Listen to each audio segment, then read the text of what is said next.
I'm Jacob Ballard. And I'm Daniel Ballard. We're two brothers on a 2-month road trip with one mission: to promote and enliven the entrepreneurial spirit throughout the United States.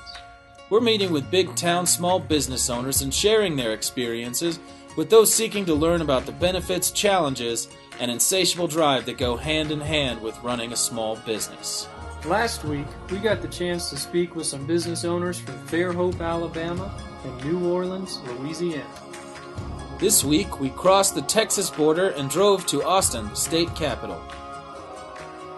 Our first interview was with Amy Simmons, owner of Austin's iconic Amy's Ice Creams and Phil's Ice House. The essence of our being is the entrepreneurial education of business. Amy opened her first ice cream shop in Austin almost 30 years ago, and we were curious about her business plan when she started out. We got our template for writing the business plan from the Small Business Administration, and there's an organization called SCORE. I can't remember what it stands for, but it's Retired Executives. So it's people who have been in business. They were really forthcoming with information, and SBA, created this template, and we followed it. Since opening, Amy has expanded to 15 locations in Austin, Houston, and San Antonio. You had to really open the second store because the first one might break even, but you're really not paying yourself a wage, and it's also very risky. If in one location that environment can change dramatically depending on if they do construction in front of your store, your company can fail. So it was part of it. Growth was survival. The biggest success factor for our locations is synergy with other businesses, because people think of going to an area and they associate you with other local businesses. So we like to locate by local businesses. We are developing centers that are called Austinvilles, and the idea is that we only lease to local businesses, and we create a great synergy of those businesses. So it may not locate just like this project in a good location, but the synergy of the businesses creates a new energy to that area. Let's talk about community and what's that done for Amy's. People want to support businesses that support them. So very early on, we had a kind of synergistic relationship with the community by doing things that the community valued, that we felt made a difference. It'd be great if it's altruistic, but it isn't. It helps the business as well as helping the community. And so everybody wins. What effective marketing strategies have you learned along the way, and how has that helped your business? We never did formal advertising because I don't feel like somebody makes a decision to go get a product just because they see a picture of it in a magazine. We're big in social media, but again, it's not just bombarding people with, we got a sale, buy this, buy that. It's what do you care about? What are we doing that you would care about? And how can our relationship go on?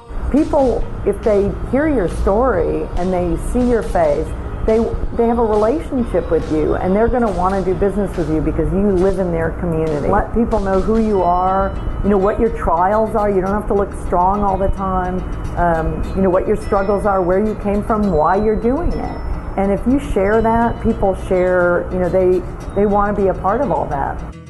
Amy's is the most incredible vehicle for social interaction and positive change and impact that I could ever have fallen into. We use it as a living, breathing case study for entrepreneurship, and we really, the whole Great Game is geared towards developing entrepreneurs and giving them the tools for them to be successful.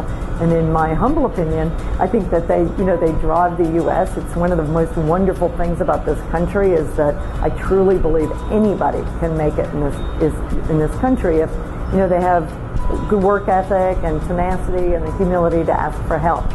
In fact, Amy is heavily involved in mentoring aspiring entrepreneurs in Austin and was just approached by one the morning of our interview.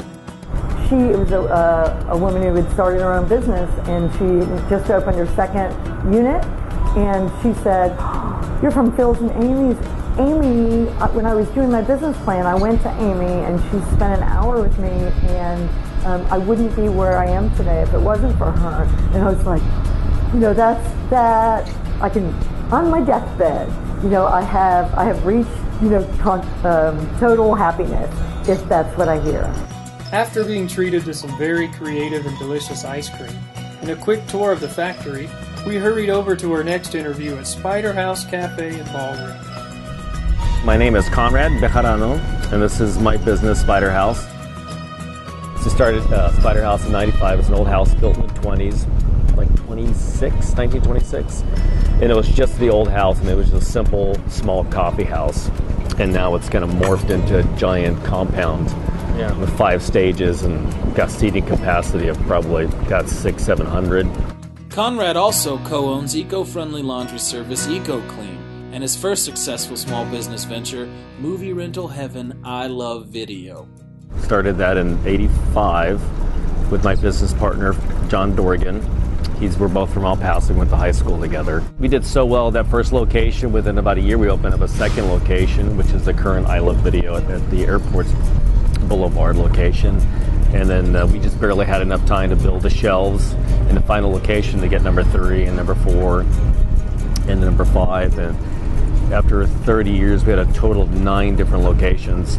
And currently we just have 2, so we consolidated all of our films into the airport store, which is actually the world's largest and oldest video store now, which is pretty exciting. Since the store's early years, Conrad has taken a creative approach to marketing and promotion. The big thing was like, how many stores did you have in your operation? So it's just like, well, let's just kind of do that. Let's tell everybody that this is I Love Video number 56.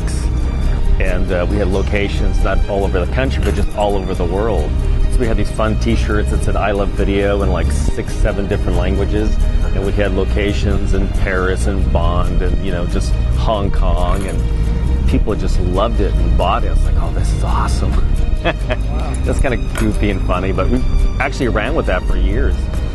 We've been doing this Free Beer Tuesday. We get local beers like the Live Oak and to sponsor, and so you can walk around and then have a couple beers and decide what movie you're going to pick. That's been doing really well for about a decade now. How do you get your business to become part of the community? You give back to the community. One thing that was the mission for the Spider House Ballroom is that we'll do a fair amount of fundraisers for the local schools and charities. I think if you throw out that good juju to people, whether it's like, oh yeah, why don't you start this, bring this trailer over here, we're not going to charge you for a little while and see how it kind of goes. I think it's what's important.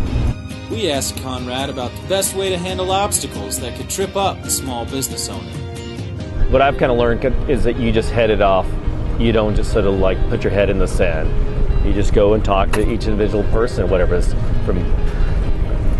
it is, like during South by Southwest, or we have an issue with a sound ordinance or a police officer or a situation with code enforcement or anything. You just talk it out. In closing, Conrad had this valuable advice for entrepreneurs who are just starting out. Well, the first thing is doing something you love. Know it's going to take a little while. I think a lot of people sort of presume that when you start a business, it's going to be a quick turnaround of a few months, but it just takes years. I mean, we've been in the video business now for pushing on 30 years, and this business for almost 20 years. And John and I, we always sort of assumed after a few years or something, we'll just retire, but it doesn't work out that way. That's why it's important to kind of do something you really enjoy and love, because anytime anybody has that devotion and passion and love for the business, it just makes a big difference. That concludes week 2 of Big Town Small Business from Austin, Texas.